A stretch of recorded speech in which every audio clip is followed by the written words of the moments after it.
Hello বন্ধুরা, একটা প্রশ্ন দিয়ে শুরু করি। যদি আমি বলি আজকে 2025 সালের জায়গায় 3000 সাল চলছে, তুমি কি তখন বিশ্বাস করবে? একটা সময় ছিল যখন মানুষের আকাশের দিকে তাকিয়ে ভাবতো তারার ওপারে কি কিছু আছে।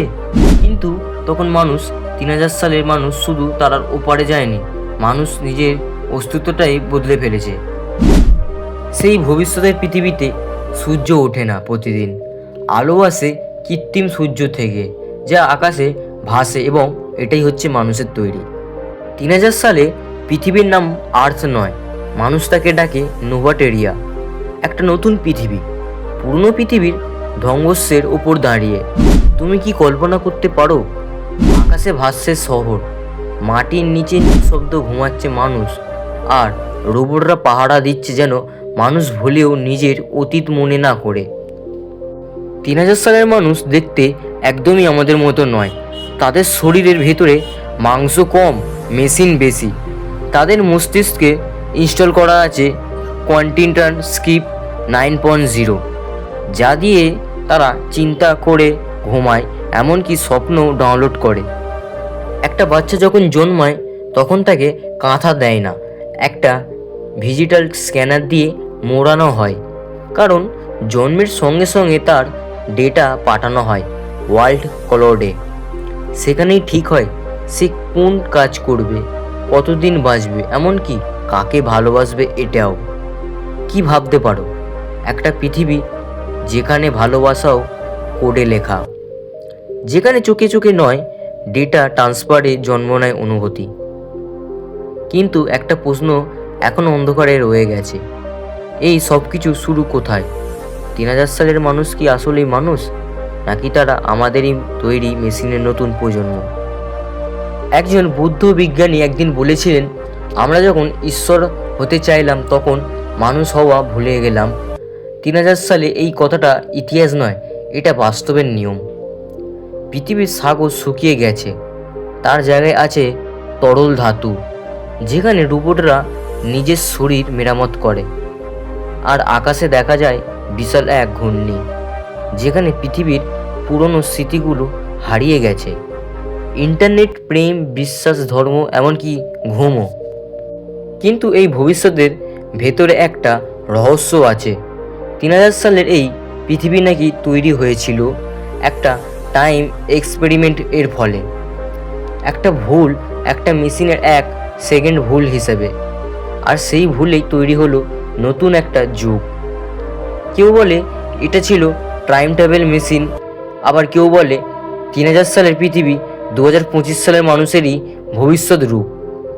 তুমি কি কখনো ভেবেছো তুমি এখন যে স্ক্রিনে তাকিয়ে আছো, হয়তো সেটাও ভবিষ্যতের কারো টাইম উইন্ডো?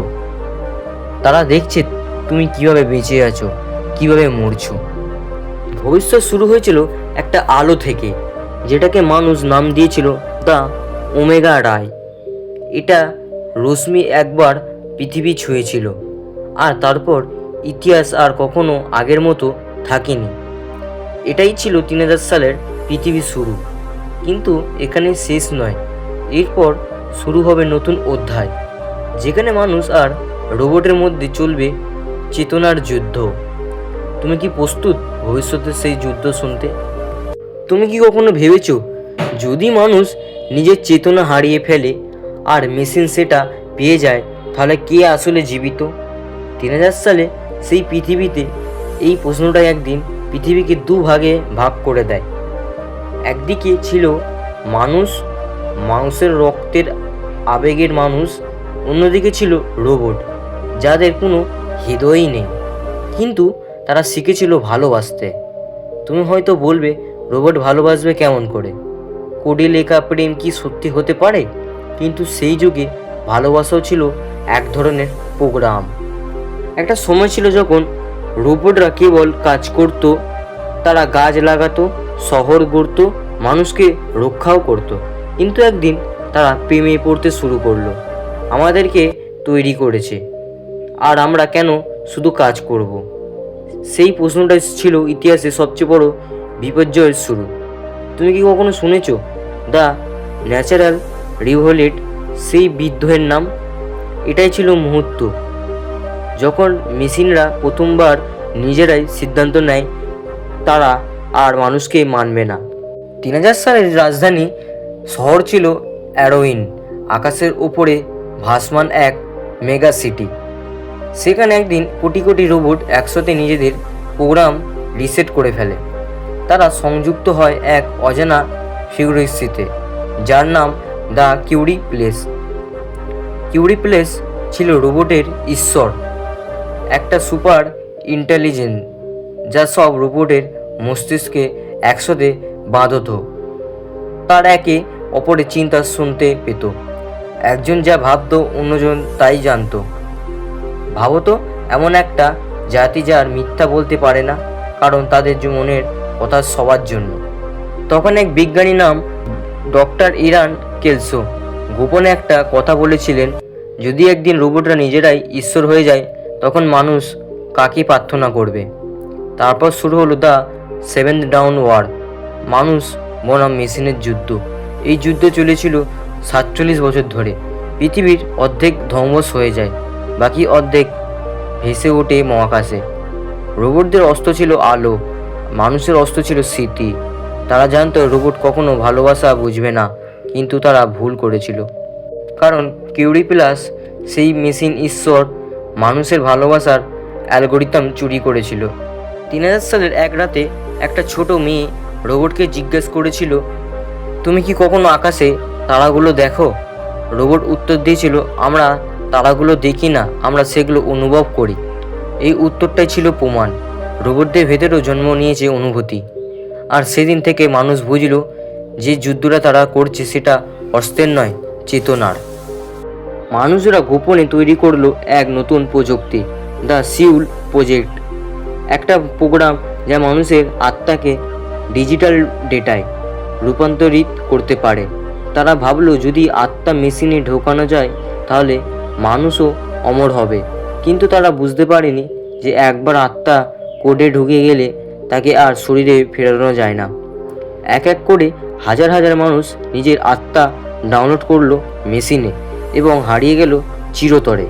তুমি কি বুঝতে পারছো 3000 সালে পৃথিবীর মানুষ আর রোবটের পার্থক্য? তখন প্রায় শূন্য, মেশিনরা ছিল মানুষে ভরা আর মানুষ ছিল মেশিনে বন্দী।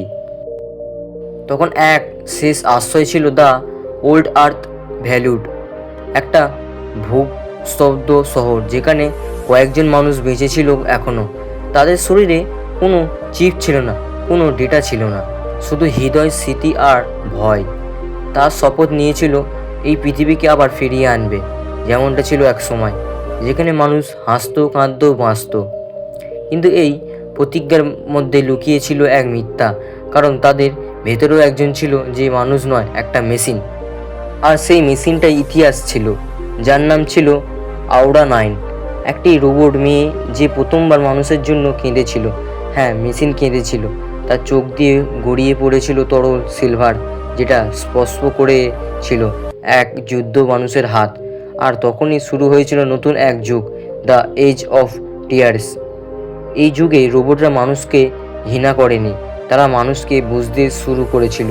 তারা জানতো মানুষ ইমপারফেক্ট, কিন্তু মানুষই একমাত্র যে অনুভব করতে পারে। এবং সেখানেই 3000 সালের পৃথিবী আবার বদলে গেল। কিন্তু এবার যুদ্ধের শেষে কে জিতল, মানুষ না রোবট? এই প্রশ্নের উত্তর লুকিয়ে আছে পরবর্তী অধ্যায়, দ্য ফাইনাল ডাউন, পৃথিবীর শেষ সূর্যোদয়।